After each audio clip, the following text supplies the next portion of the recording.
Hello, everyone, And welcome. So, episode 33? It is, because last episode we it's said 34. No, it's 33. Because last It's episode either 33 or 34. Last year we said last episode we said 31 and it was 32. I believe last time we said it was 32 and it was 33. But again, one of us is wrong.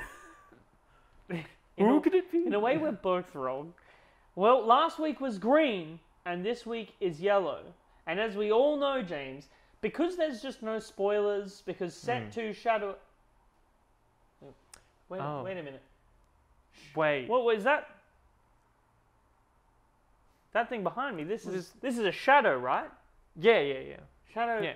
Shadows of the galaxy. If you haven't seen it, you're living under a rock! A rock! But FFG announced a really random and really lovely stream out of nowhere the other day. Yeah, we missed it because we were asleep. I was woken up to the beautiful sound of buzzing notifications from many people who wanted us to talk about Set 2, Shadows of the Galaxy spoilers. So, what has been revealed? Well, firstly, welcome back to the Spiceometer. Back.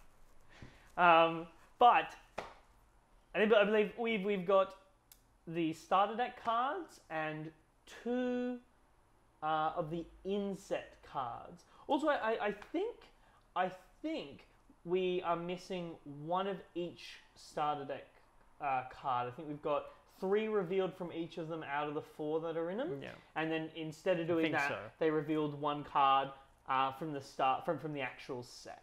So it was green last week. So I think we talk green now and then we follow yellow up. Now, you have something I want. And that's the Moff Gideon leader. Here he is. Gideon, he is here. Begin! He is really cool. Really cool. So we knew that this leader and the Mandalorian were coming. We saw the artwork. Yeah. It was confirmed. Didn't think they would be this good. And before we continue, can I just say, very interesting that both of the Set 2 starter decks are blue. Yeah. Blue-yellow and blue-green. Pretty cool. Get wrecked, aggression. No one wants you anymore. Plates have been won too many times. Too many times. And now it's just not. There's no aggression in Set 2 Shadows. Except for Moff Gideon. So I love this so much. Yeah. So his front side is tap, and you may attack with a unit. If you attack another unit, it gets +1/+0. Yeah. So if you essentially you've got an A-wing out and I've got an Inferno 4 and I attack Moff Gideon, I swing and if I attack the A-wing, my Inferno 4 gets +1 attack. So really awesome. Yeah, a really cool ability that just allows trading up. It is a very generic ability because it's just, you're swinging another unit, have a +1. You don't need to be damaged like Krennic. You don't need the caveats like IG-88 does. Where you need to have extra units. Just one, yes, you can't do it into base. You can't get that +1 into base. But having that +1 swing into and trade higher up is huge, and it only gets better once you flip him. In my opinion, Moff Gideon is actually a really good control leader. I liken him very similar to a deck we're talking about this week, Jyn Erso. I think he's kind of like the villain version of Jyn for the promoting of trading up.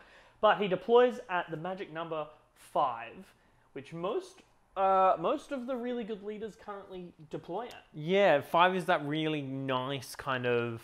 It's not nice kind of level where there's a lot of really... it's a big turn for a lot of decks, so being able to flip on that turn is really imperative to kind of counteract that. It's really swingy, and there's a lot going on. I really like that. But he deploys at 5. He is a 3/6 with Overwhelm. He is our first Overwhelm leader. And his ability is whenever you attack with a unit of 3 cost or less, his other side also needs to be 3 costs. It does. No, you're right. It's 3 costs or less. That's the stipulation. So when you attack with any unit with 3 cost or less, it gets and it's attacking another unit, it gets +1 and overwhelm for the attack.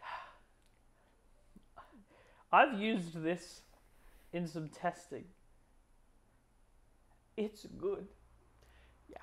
This is a really cool leader that is immediately off the bat very, very strong. Yep. It's a leader that can swing in himself, if you can buff himself up and swing him into things, or he can buff something else up and swing into things. Buff something else up that might be a 3 cost. Buff something else up that might be a 3 cost Sentinel. Buff something else up that might be... Maybe a Dark Trooper? Dark Trooper. But we're not there yet, because I need to rate Moff Gideon. Sorry. I'm giving Moff Gideon, currently compared to actually the other leaders, I actually think, because he has, unlike Krennic, I know Krennic's got Restore, and that makes him really good, but I actually think that just being able to have unmitigated breakpoint trading is more valuable. I give Moff Gideon a 4.5 out of 5 on the Spice Opera. He's locked it in 4.5 out of 5. We will remember these. We will revisit them. Yeah. When we talk about our set 2 Shadows of the Galaxy tier list, leader tier list. But a couple of notable cards with Moff Gideon that I found I really enjoy so far. Obviously, Overwhelming Barrage. Buffing him up and killing a bunch of stuff and then swinging for Overwhelm. Entrenched works really well with him. Give him +3/+3, make him a 6/9 with Overwhelm. Or give any of your other 3/3s. Just like the Dark Trooper. The Dark Trooper, you can't have them off without his boys. Yep, and they are here, and they are incredible. They are a 3 cost 3/3 with Sentinel, just like the... It's just a cell block guard, right? There's nothing else. I mean, nothing well, crazy. of course, this one is green villain. Yeah. So obviously, for that extra aspect, they gave it the ability, when it is dealt combat damage and survives, you can put an experience counter on it. Yep. Do not underestimate this ability. This is so good. Like, I know that there's a lot of like different things, but this is an ability that I've seen in a lot of other card games that makes it so annoying and allows it to trade so well into so many things. Being able to trade, being like, awesome, I'm going to swing into I'm going to tap Moff Gideon and swing him into your 2/2. Your 2/2. Just swing him into your 2/2. He's got Overwhelm. Or even like, let's say Moff's out. He swings into a 2/2 as a 4/3 with Overwhelm. He hits him, you take 2 to your base, and then he gets a buff. He goes up. If you don't one-shot the Dark Trooper when it comes down, you're in trouble. And the fact that he can hit you and get stronger because of it, like you might have a big, 4/4 on the battlefield and a 2/2 on the battlefield, and I just swing my Dark Trooper into your 2/2, and suddenly he's a 4/3. So I'm gonna 2-for-1 you, and you've taken damage from Overwhelm because of the Moff Gideon lead. Like this card's awesome, man. Yeah, this card has so many upsides and so few downsides. It is extremely good, and it's going to see I think it's going to see a lot of play come set too. It's just I think it's one of those. Yeah, even like a lot of the decks are running Cell Block Guard as just that Sentinel to have. This is a card that has that Sentinel and then just goes above and beyond every single time to get this done. In my Moff list, I run 3 of both. But look, we know that Cell Block Guard's good. I would probably rate Cell Block Guard currently at about a 4 out of 5. So having the added ability, I think this is going to be our first. Absolutely. I think this is going to be our first 5 out of 5 for set 2. God damn! I just think it's so good. Like, we already know a 3 cost 3/3 Sentinel is good. It's aggressive. A 3 cost 3/3 Sentinel that you have to one shot, or like, if I put it down and you go, ugh, now I have to use my shoot first on it. Sweet. Something else didn't get shoot firsted, and if you can't shoot first it, guess it's getting bigger then. Yeah. And this is not to be underestimated, and this is not just a card that goes hard in Gideon.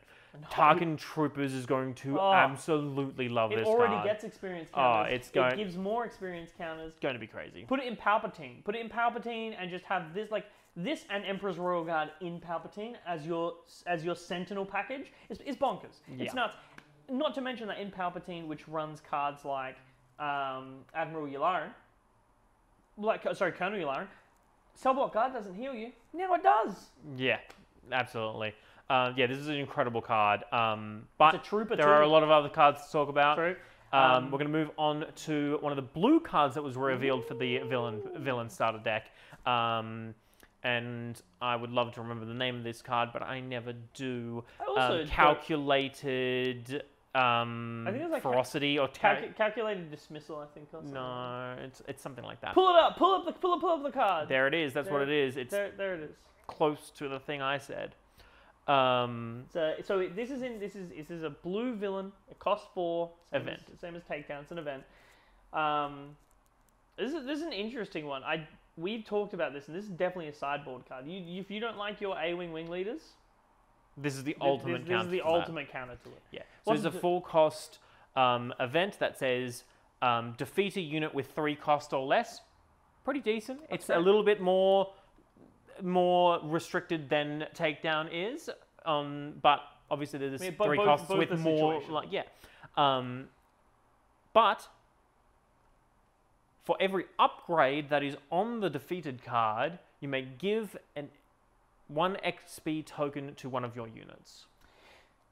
I think you pick. I think it's you pick a unit and then it gets experience, or can you share them out? I believe you can share them out. Ooh. So I'll put a big sign that says no, you can't right now. So my wing leader is your wing leader is my wing leader. Your shields are my shield. Like your shields are my wing leader. Nice crafty smuggler. I will kill him. I'll put a 1/1 counter onto my Death Trooper. Dark Trooper. And I think this is one of the key situations where we make sure people know experience tokens. They're upgrades. Shields. They're upgrades. And then so we'll go into this in a second with the next set, but the next leader and the set of cards. This set is just going to be upgrade heavy. If you haven't watched the stream, they talk about the set 1 was kind of like welcome to the game. Here's a lot of baseline staples and decent cards.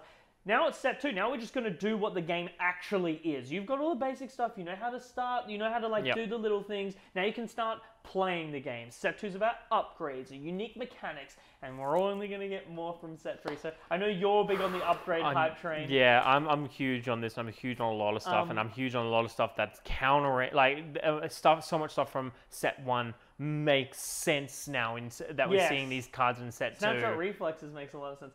But I was high on that card before. You should wait till how much I'm going to use it in set 2. It's really good. With this card, I definitely think it's situational. I think Takedown is situational, but I do think Takedown has more applicable situations and can kill leaders. Notably, this card cannot take down leaders. I mean, we don't have any of that flip at 3 yet. But it notably can't take down leaders. Takedown can. One thing I will say is I think this card is going to rise in value the more we're going to get a lot of upgrades. The better the upgrades are, the more this rises in value. The more people want to be like, here's my turn 1 play. Here's my upgrades that I'm putting on my turn 1 play. Depending on how upgrade centric this meta becomes because of this set, which it's been confirmed that the set is going to have a lot more upgrades than set 1. There's even upgrade focused decks, so they can't be discounting us.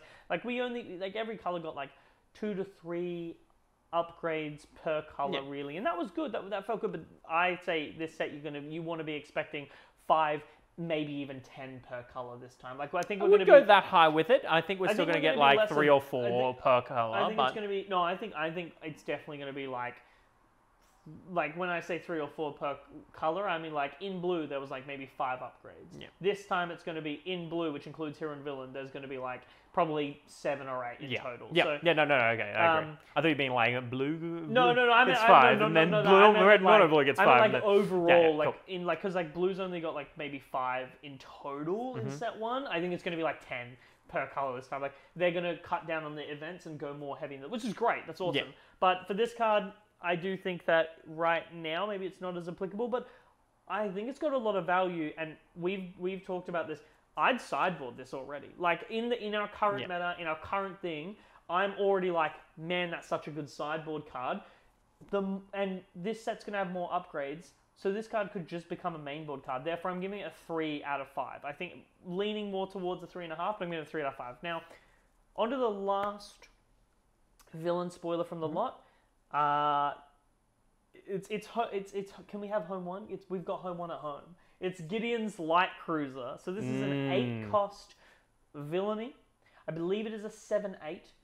Overwhelm, and when played, if you control Moff Gideon as either a leader or a unit, same as Fett's Firespray, you may play a 3-cost or less villain card from your hand or discard pile for free.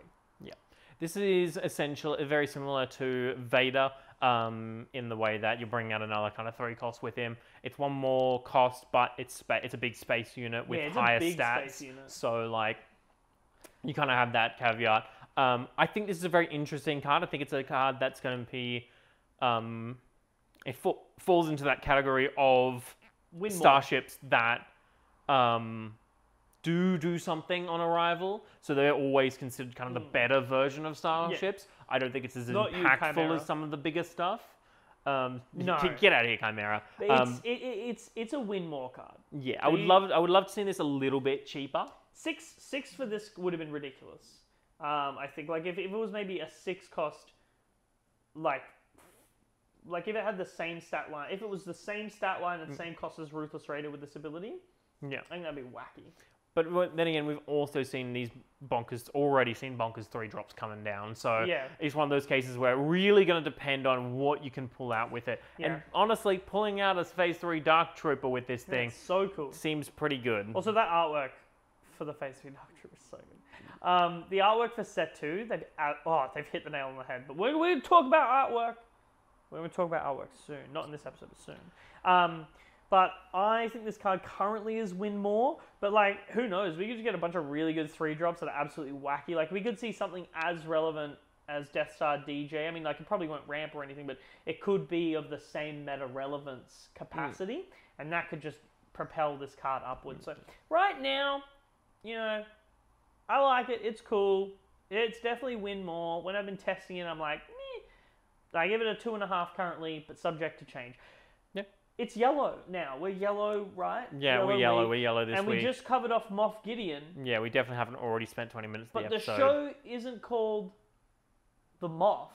No. It's called The Mandalorian. And here he is, and boy, did we actually call it? Yeah, all about upgrades. All about the upgrades, and we're really happy about that. Did we say it on camera? I don't think we've been talking about the man because we've been theorizing about Set 2 leaders for a while. As soon as we got the artwork, I was like, I hope Moff Gideon's trooper focused. He's not really. I guess in a way he kind of is. And you were like, Mando is gonna be about them upgrades, and he is. He's a cunning hero, and what does he do? So he on his leader side, whenever you play an upgrade, you may exhaust him. Very important to know that this is not something that takes an action. Which is always fantastic. So being able to kind of not action cheat necessarily, but just efficiently use these abilities is really important and really powerful. But whenever you play a upgrade, you may exhaust the unit with 4 or less remaining health. HP. That's awesome. Yeah. As we discussed, Snapshot Reflexes is really good with this. He's on the art and everything, but he actually only gets better. He flips at 6. He's a leader who deploys at 6. He's a 4/7 stat line, which is really great. Yeah, same stat line as Jin, which I've found really like it's quite a nice stat line to have. And no on attack. No on attack ability. Nope. A lot of leaders have an on attack. I think the only one that doesn't is Jin with a passive. She's the only one that doesn't have an on attack ability. I'd have to think about it for a second. IG-88 doesn't either. IG-88 doesn't. But this one is whenever you play an upgrade, you may exhaust a unit with 6 or less remaining HP. And this is not capped. You do not have to tap the Mandalorian. He does not have to be active. You don't have to put the upgrade on the Mandalorian. You can put it on anyone. You could entrench a spaceship and tap down something else they've got and stop 2 attacks. Imagine entrenching a Devastator and tapping down a Vader. I do believe when a upgrade is played on a friendly unit. Oh, is it? Still, can you imagine snapshot reflexing something and swinging with it, and then Absolutely. just tapping down like a Darth Vader who's got 6 or less remaining Yep. HP because of the ambush. That's so good. It's just really powerful, and it's really strong. We know tapping down leaders is good, and being able to do so in such a efficient way. Frankly, easy way. Yeah. So and it's something where it's like putting snapshot reflexes onto Mandalorian. Lets you tap lightsaber. something and then Devotion. swing in with him to something else to kill something else, and it's huge. Currently, and it's really currently just putting on like the current upgrades we've got: Jedi lightsaber, devotion, like all that stuff. Having a Guardian of the Wills out and just being like, hey, check this out. I get to put a snapshot reflexes on this guy for free. Swing 3 at your base, tap that guy down. It's all really good. Currently, the only thing letting this leader down, and again, like set 2's not out yet, not all the support's here. It is not early enough to make judgments as to whether or not things are going to be meta or not. I think the only judgment we can make about cards is whether or not we like them and we think they're cool. So Spiceometer is very subjective, just remember that. But I think that this leader is only currently let down by the upgrades in the current card pool, of which there aren't many. Good thing that he's in a set full of them. Yep, absolutely. This card's going to get better and better the more upgrades we see. I think this is just going to be the getting first set where we start to see legendary upgrades. Oh, I think we're going to get like probably a run of legendary upgrades for each color. I think that would be fantastic. I hope that this set we get what I asked for in set 1, which was legendaries that have more to do with the characters they're named of. I still disagree that we're going to get a lot of named cards. I think we're going to stick with those 2 from the starter decks, but that is my own personal Well, we don't opinion know. There's no other one. Oh, well, I guess Moff Gideon's. I disagree because we did get Fett's Fire Spray in the set. True. And might get a couple more. I think that we might get a couple more weapons this time around, but I do think that they, like, at the end of the day, if we get Cad Bane's pistols and they don't have anything to do with when equipped to Cad Bane, that's fine by me. Yeah. As long as we get, like, cool callbacks to people and stuff. But speaking of awesome weapons that can be used, or the Mandalorian, sorry, I also give him in my testing, the Mandalorian has struggled, but I see so much actually ridiculous potential in the stuff he can do. I give him a 4 out of 5. I think he's really good. Speaking of weapons that are good and go with named characters. And going through our first of the new keywords in set 2 of Star Wars Unlimited. Ooh, so exciting! So there are 3. They are Bounty, which we'll talk about in a second, Smuggler, which we have no idea what that's about, and Capture. So the Mandalorian's rifle is a 3-cost upgrade that gives 3 attack. And is that a gun? It's a gun. We got our first gun! Gun. And it's a disintegration rifle. Pretty sweet. Yes, absolutely. It is a heroism weapon. Just hero. Just solo. First gun, hero. All heroes have guns. All heroes have guns. John McClane, John Wick, all the other action heroes. No, but this card is really cool, and it becomes even cooler with the Mandalorian leader. So this one says, when this is played on as an upgrade onto a unit, it is a 3 cost that gives +3 attack and no health. I already said that. Oh, did you? Oops. You get to capture a non-leader exhausted unit. Now, the capture mechanic is very interesting. You might have seen a very similar thing in a lot of other games, but this mechanic is essentially a form of pseudo removal. What it does is essentially so in this case, an exhausted unit on your opponent's side of the field, you would take that unit, you would put it underneath the unit that you placed the upgrade on. The capturing unit. The capturing unit. Captures it. And it would stay there until that unit left the field. Once that unit leaves the field, the opponent's unit would go back to their side of the field and return as they were. And that means not as they were. It removes damage and upgrades. Yes. So it removes damage and upgrades, and theoretically you get when played. This hasn't been confirmed, but much like other games, when you capture or exile or whatever you will a card and it returns to the battlefield, it is treated as being played again. but We'll have to wait for like FAQs proper, to kind of yeah, really get but through for to that. But it's been confirmed that it will lose its upgrades and lose its damage. So, but that's Essentially really any interesting. tokens on so it. you just put it under the card. If you waylay that guy, you get your fella back. If you kill him, you get your fella back. All that kind of stuff. Yeah. That's awesome. Yeah, it's I a really love it. cool mechanic, and this works particularly well with the Mandalorian leader because with this you can play it onto You play it onto him. onto him, use his ability to tap something down, and then look, I have a tapped unit to be able to capture. Really cool that the immediate synergy is seen here. Like I And know, it makes it a like 7/7. like it. Yeah, he gets real big when you put some he stuff gets on him. tough. But yeah, it's one of those cases where it's a really cool mechanic. It's really cool, and it's one of those things that control decks love. This mechanic is a major control deck mechanic, where it's like, if I just capture all your units and you can't kill anything, I'm just gonna keep them. Thanks very much. Oh yeah. And so it's gonna be really interesting going further into this. I think this card is. Can't wait to get a prison shuttle that on attack captures something. I think this card is going to be really interesting on what it does moving forward. I think it's got a really strong ability, and just have it as flat heroism is going to be really interesting. You can include it in any of your Mandalorian. You can put it in Sabine if you want to. Yeah, I mean, well, it doesn't work on her, but when it's put on the Mandalorian. Sorry, my apologies. So it does only work with Din Djarin currently, which also isn't his name in this set. It's just the Mandalorian. It's just the Mandalorian. I think his tagline goes super hard too. It's like the Mandalorian adhering to the creed. Yeah. Which is so cool. Which is so based. But I give that one I give this gun like a 3.5 out of 5. It's an auto include when you're running the Mandalorian. It does an awesome thing. It buffs him up.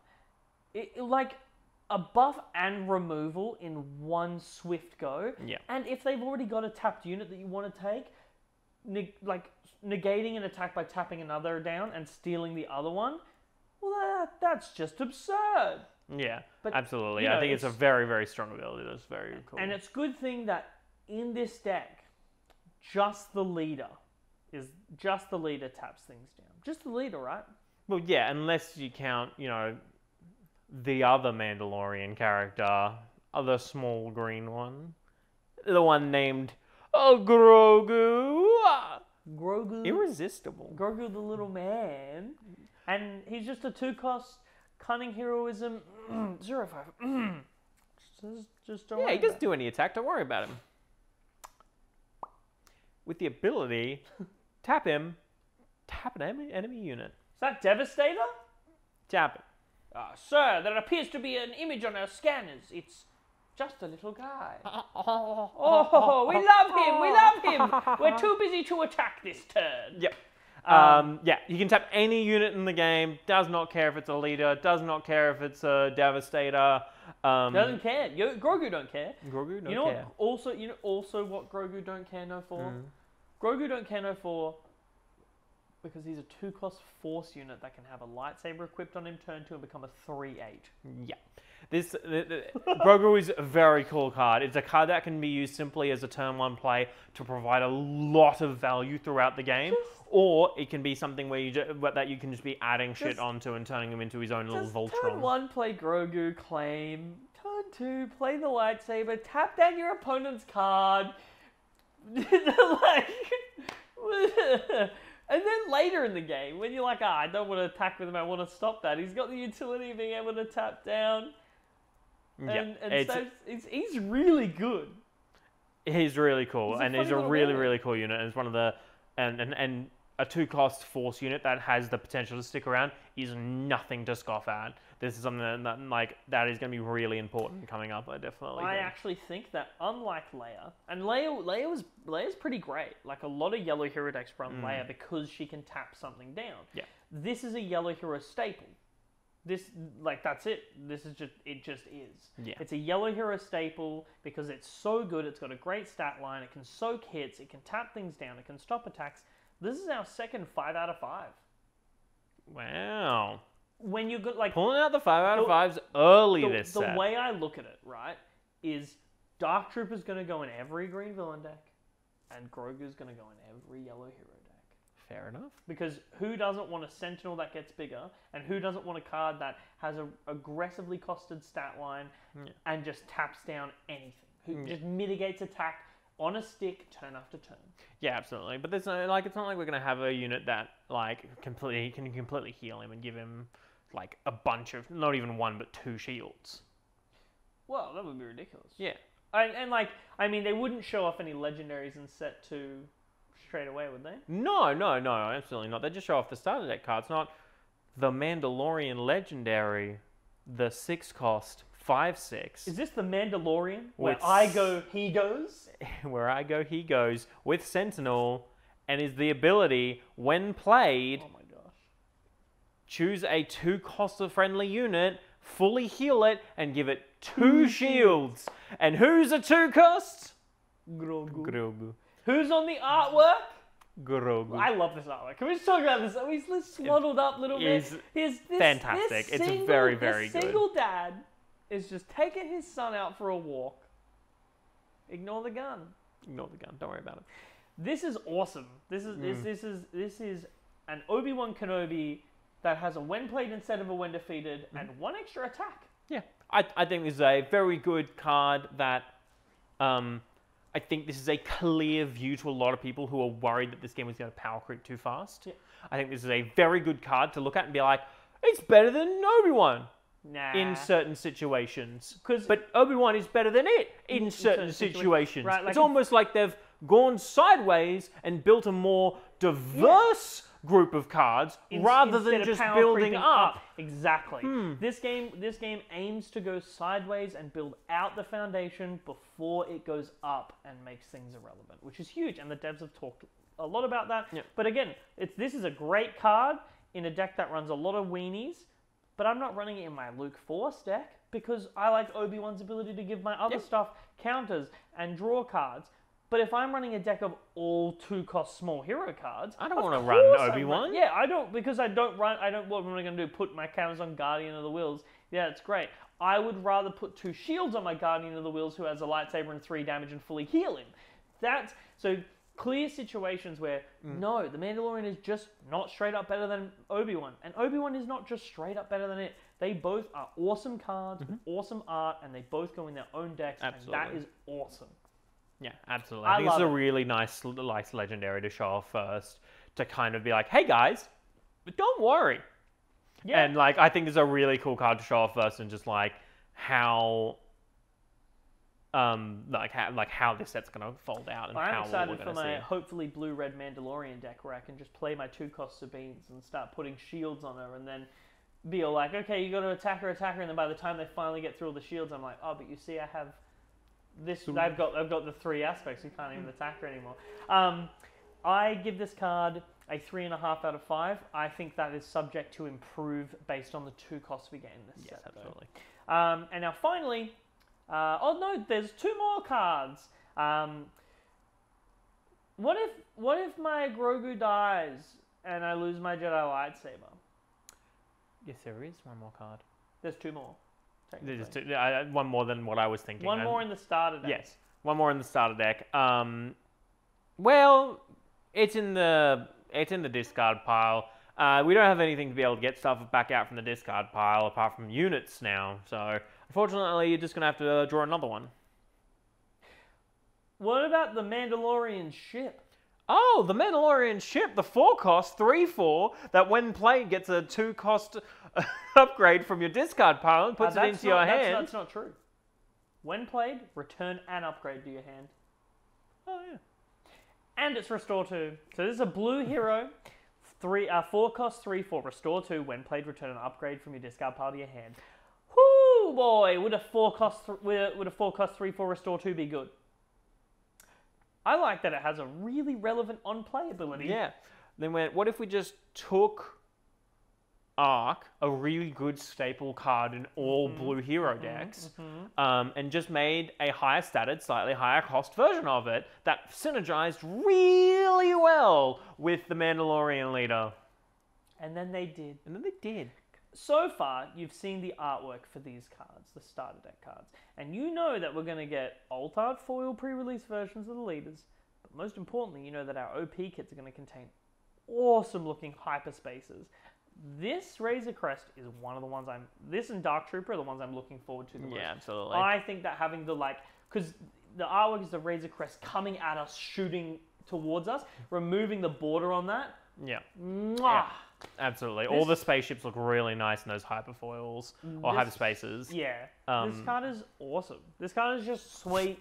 It does a lot of good value. Man, I'd even just put this in a space race focused restore deck. That's that's it's just good. And then if I run any upgrades, which I probably want to run smuggling compartment or snapshot reflexes.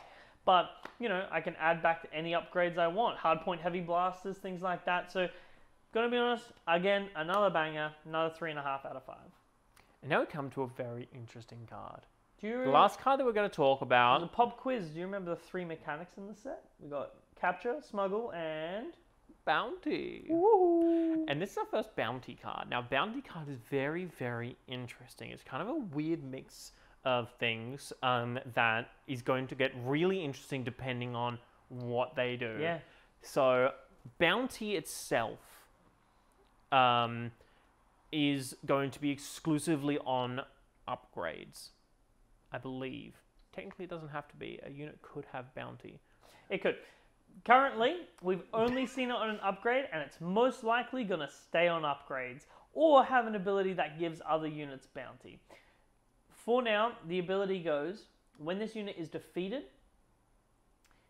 you get an effect. So the one we have here is a card called Wanted. It's a zero-cost upgrade. It's the scene from, I believe, the first episode where the Mandalorian goes to the bar and he gets that fish boy. And what it does is the attached unit has Bounty when this card is defeated by an opponent's unit, because at that point it reads as you control the upgrade. So if James equips it to me, technically I control the upgrade. That opponent untaps 2 resources. That's pretty great. So you guys know Boba Fett from set 1. I know him. He's really good. Yeah. What if you could do it too? Yeah, so this is a card, essentially, you put this upgrade on your opponent's unit, you then kill that unit, you then get to untap 2. Really, really cool mechanic. There's no kind of rules around only being able to have 1 bounty on a unit, so you can just stack up a unit on bounties. There is no rule against it. So you can stack one guy up with a bunch of bounties. And then just wipe him out and get a bunch of rewards from it. Effects. Which would be really fun. I can't wait to put 3 of this Wanted on someone and then vanquish him and untap all my resources. Man, I like Asteroid Sanctuary. I wish it was free. Well, it's free in The Mandalorian, because you play this for 0, tap him, and tap a 4-cost unit down. And then if you kill this, you untap 2 resources. This is a great card for setup, and then most importantly, this is an incredibly exciting card to tell us what the new keywords are going to be. Yeah, I love this card. I don't know how good it is outside of The Mandalorian and if it's going to be run. I personally am going to give it a 2.5 out of 5 right now. I think maybe just because it's a cool new effect. Untapping 2 resources is really nice, but I don't know how relevant it's going to be outside of the Mando. Yeah. So I'm just going to wait and see there. But man, am I hype. These cards have really lit a fire under us, and these are some really interesting cards. They're doing really interesting things already in the starter deck, and we just want to see more, and we will start seeing more. Starting from 2 weeks from now, they've announced that they're going to start the spoiler season in full. We're going to go have another live stream where they're going to go through the Bounty, Smuggle, and Capture in more detail, explaining all the questions that we have about them. We'll probably get an answer to that question of whether on-plays come back in. Yes. And so there's all kinds of questions that are coming through. They're going to answer all of them. They're going to explain all the keywords.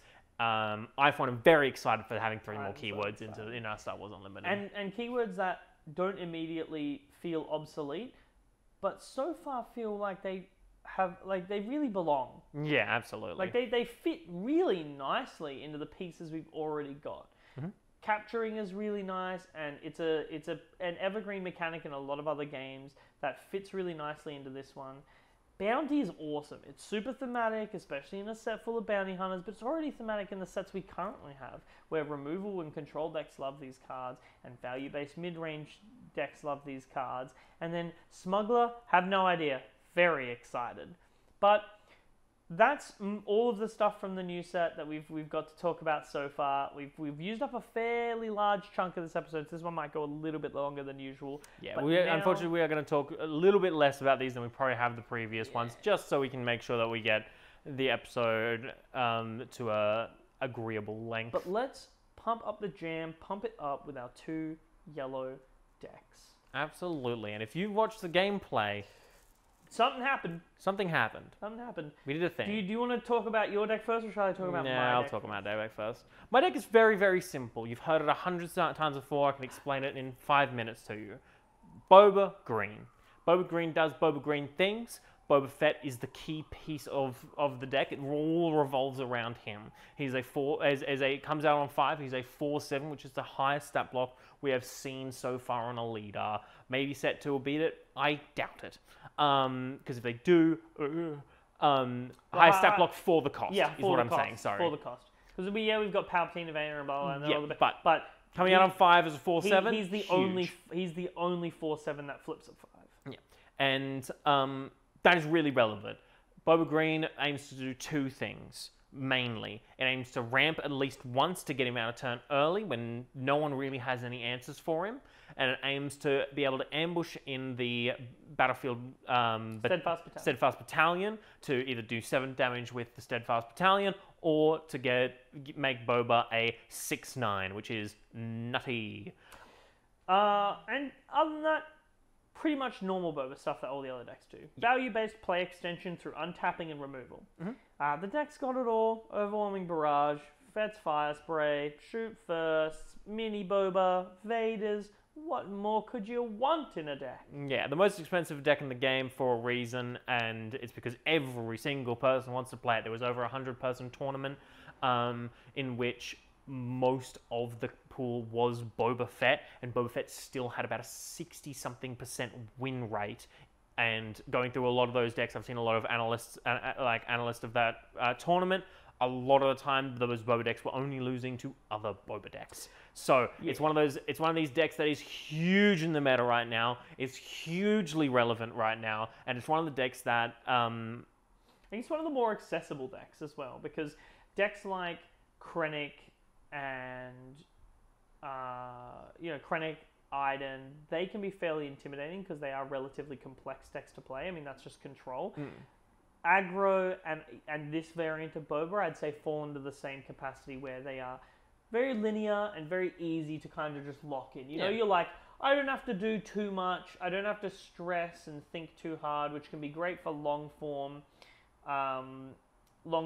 tournaments. Obviously, a better player is going to do better with a deck. Like, the deck in no means is like very linear and submits to that. It's really good in the hands of a good player, but it's also one of those things where once you know what it does and you have the deck that kind of can pick that apart, you know kind of how to get around it. I think that Boba Green is probably one of the more linear decks in the game, and I think it leans closer to Sabine in similarities than it does the other high tier decks, which is not a negative. No. It is good to have a deck that is easily accessible and powerful that many people can play without having to worry. Yeah, absolutely. And having the energy conversion lab in this deck is huge. That card's whether you're doing the Steadfast Battalion or you're in desperate need for some ramp and throwing in the Death Star DJ, or you or you're doing something a little bit like later on, where like you're ambushing in the Fett's Fire Spray to hit something and then ready itself. There's heaps of plays with it, and you're never going to be lacking for a good play. Yeah. I think that's one of the this Boba and that's one of the big things about this Boba deck is you're never lacking for a good play. You've always got good plays. You've always got rats. You've always got answers. There's not a lot, honestly, there isn't a lot we can say about Green Boba that hasn't already been said or that you don't already know. I mean, the list is here.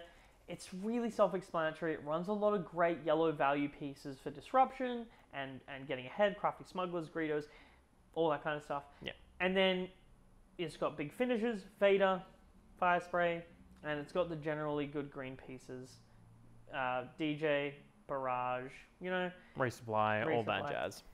It's It's a very good deck that functions very similarly each time you'll play it. Yeah. And you'll find that you'll get into a rhythm with this deck quite easily on how to play it and what you want to be playing. And Yeah, while it's that's a very good thing to be able to get into the deck, it is also part of the way to counter that deck. And we saw that in this week's gameplay video. I know you've heard a shitload about Boba. You've heard it so much. You don't need us to explain more to you. Everybody's heard about this deck. So what we're going to do is we're going to move quickly on to the deck that absolutely trounced it. Mono Yellow Jin Urso, which is James's creation. Both of us have played this deck a lot since the game came out, but also since that last gameplay. So we have a lot of insight into why this deck is doing what it's doing and why it happened. Played on Late Night Gaming's. I did play it on Late Night Gaming before the. That was the debut of the deck. That we discussed it, and it hadn't not the whole set wasn't released. I don't even think half the set was released at that point, and it was already putting in some work.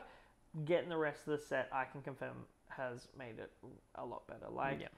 I like hand discard decks. I'll be the first to say it. I'll be the last to say it. I play them in other games. I feel like it's nice to be able to have that information to pick pieces apart. And that's exactly what this deck does. And that's why it beats Boba in that instance, because Boba's linear. And this deck beats linear decks. This deck beats Sabine because you can just be like, show me your hand. Remove that. Yeah, and this is a deck that really tests your skill and knowledge. This is a deck that really tests you on not only what your opponent wants to play, but what they're going to want to play, what they can play, what they want to do on their turn. This deck relies on that kind of knowledge to get you ahead in the early game, so that you can kind of coast through the late game with more units. And oftentimes, and I found this when I've played it. If you're picking the wrong pieces, if you're not quite onto it as much as you could be, like you saw in that gameplay video, Reese was just onto me. He knew what I wanted to play. He knew what I could do. If you don't have that, you can turn it can turn quite easily into a top deck matchup. One of the big things there in that game, I believe in one of those games, was you revealed your hand to me, and there was a shoot first and a resupply, and I think a lot of people would have gone for the resupply, but in that instance, I picked the shoot first because I didn't want to lose board, because I knew that what else I had in my hand could combat that. So it's about making those choices, and this is one of those things where I confidently think that this Jin deck can pretty consistently beat Boba. The factor that will cause it to lose, as harsh as this may sound, is you, dear viewer, because this deck requires a lot of deck knowledge. Like, you need to know exactly what you're playing and what your opponent's playing. And it does have unfavorable matchups. It really struggles into Krennic, because it becomes a top deck game because you both run each other out of steam. And as you've said, Krennic's top deck is better than ours. Krennic top deck is the best in the game. Krennic's top deck is Devastator, and ours is Han Solo, which is a good card, but it's not Devastator. Yeah. Not to say that it can't beat those decks. No, I've had great success with beating them as well, but again, and it's one of those situations where knowing what to pull, when to pull, is so important. And I think I wouldn't recommend this deck if you're new to the game. No. I would not recommend this deck if you're like, what deck should I play for my first deck at locals? God, no. I wouldn't recommend it. No way. If you've played a lot of these kind of top tier meta decks before, and you're like, I want to try and find something, like, I don't know, like there's something, like I want to try something. I want these. Yeah. I want to play something that counters the meta. I've played all the meta decks. I've played them countless times, and now I want to counter them. This is the deck for you. That's how I went with it. Yeah. And I practiced a lot with Boba. Like, I didn't really want to build Boba personally, but I had friends who were like, I want to practice against it. So I built it, I played it, learned the deck inside and out. Played against it, learned the deck inside and out. And I've done that with a lot of the meta decks, so I've gotten a good idea of how... And this show's helped us a lot, because we played through pretty much every deck that's out there. But a couple of the main things with this deck and the main strategy is hand discard is its biggest one. And while it's not a dedicated hand discard deck, it is an incredibly potent one. Yeah, absolutely. The cards that you're running with this is obviously the Spark of Rebellion. Looking at your opponent's hand is huge, and being able to just pick one of those cards and get rid of it is one of the most skill-intensive things you're gonna. You're like, no, just pick the best card. It's like, oh, but like it's gonna in a deck full of the best card. How do you pick the best of the best? And so it's one of those situations where that's gonna be the hardest choice every single game. What to spark a rebellion.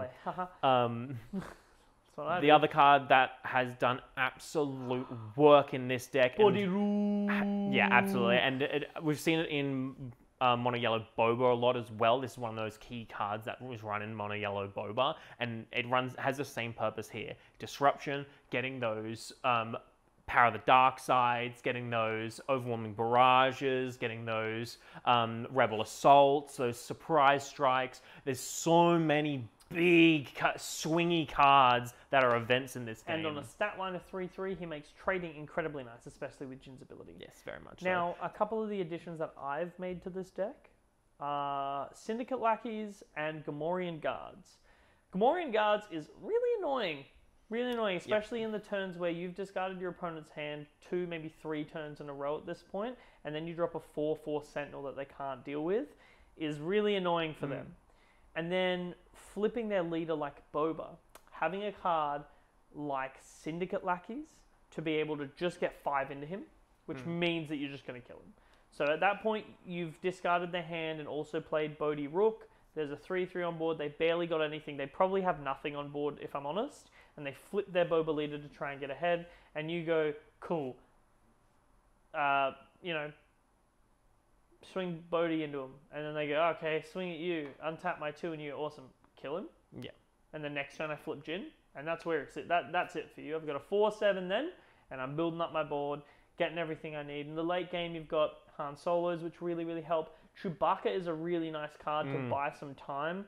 But then you've also got other utility pieces, which are just generally good. Surprise Strike can help one-shot Boba Fett. I think that's the biggest thing with this deck, is if you can get rid of Boba, you kind of just win. They can't really come back from that, especially because your follow-up turn is Jyn Erso, and she's too difficult to deal with for them, especially with no resources. And then you've got Cunning, like tapping stuff down. And Cunning is one of the best cards in the game. It's so good.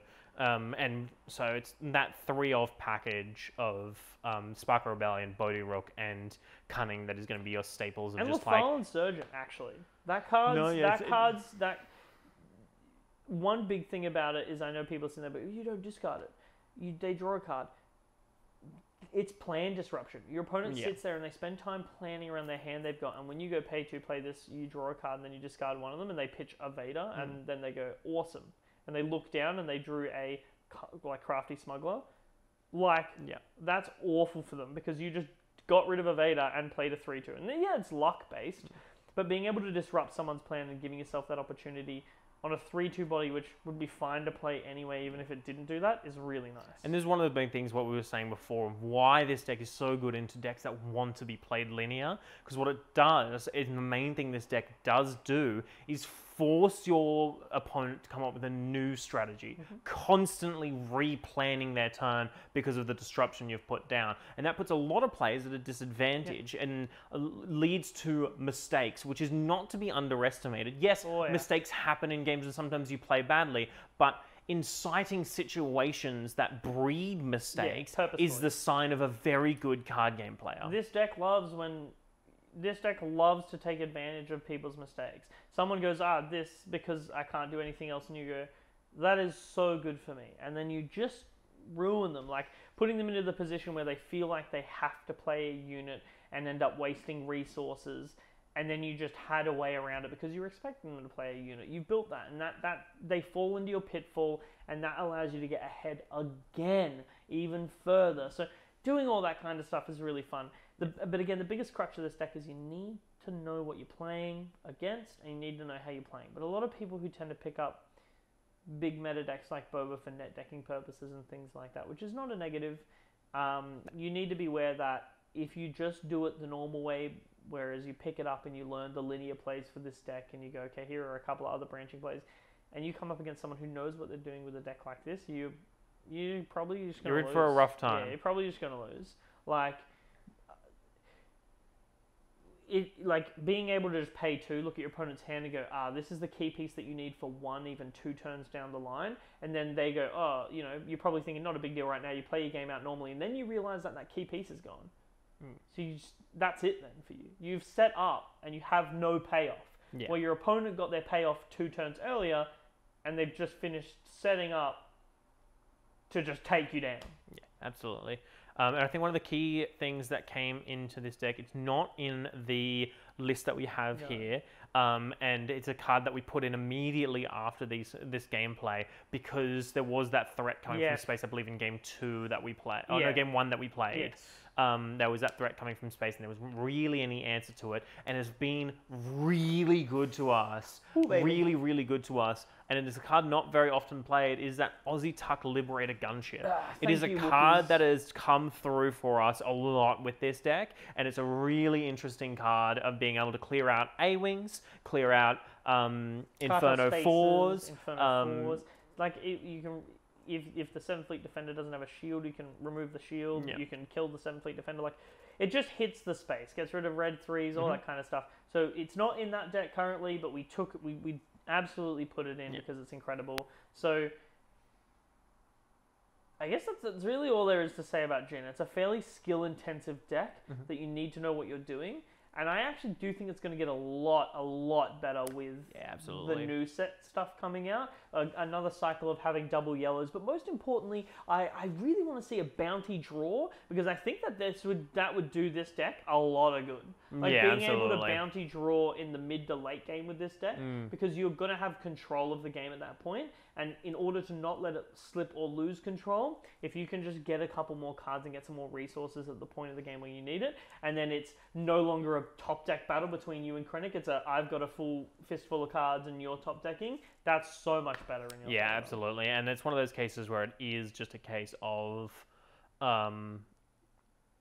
there's so much coming out for even the hero yellow card pool is pretty slim pickings at the moment. There aren't a lot of fantastic cards in there. It is generally considered a lower level, but obviously we make up for a lot of these. I feel like there's a lot more yellow villain and yellow neutral than there is yellow hero. Yeah.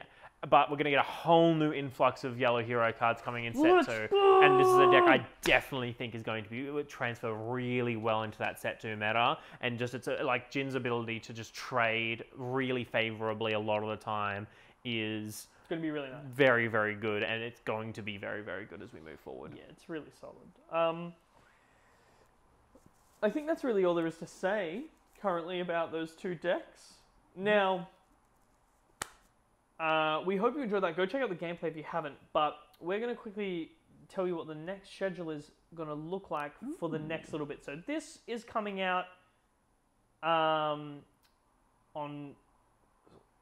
We mentioned it's 2 weeks, but it's actually technically by the time this video releases 1 week. 1 week and 3 days. 1 week and 3 days away. So this week will be about yellow, and we'll finish our deck tech breakdowns. Next week, we are going to be doing the video we talked about. We're going to be doing our Set 1 art review. And we're also going to be reviewing some of the little art pieces that have come through in Set 2. And that's going to be a bit of a Set 2 theory crafting as well. We're going to talk a bit about the artwork we've got, talk a bit about that. So that's going to be a really exciting episode. We kind of want to do this for a little while just because we feel like a lot of people were like, oh, the art's so bad. And then stop talking about it because the art's actually not bad at all, and there's a few select pieces here that are definitely goofy, and I would like to have a little... And obviously you can have your tastes in which cards you like more, which cards you like less, and you'll see our tastes as we go through. We can pick a couple that we really like, a couple that we're not so fond of, but at the end of the day, we want to put a showcase on the artists because there's a lot of different artists that have worked on this. And there's some really, there's some key ones that I really want to show off, and I think they deserve the recognition, 100%. and they absolutely did a 100%. fantastic job, and they will continue to do a fantastic job moving through. And I think that's a good way to cap off kind of the Set 1 talks, because then Set 2, preview season will start. We're going to get all the new keywords, so that's going to be an episode about breaking down the keywords, theory crafting what we're getting, and that's going to really launch us into our spoiler season for Set 2, Shadows of the Galaxy, which is so exciting. Yep, I'm so excited. But go check out the gameplay. Go check out the live stream if you haven't already. And we will see you next week. Bye. Bye.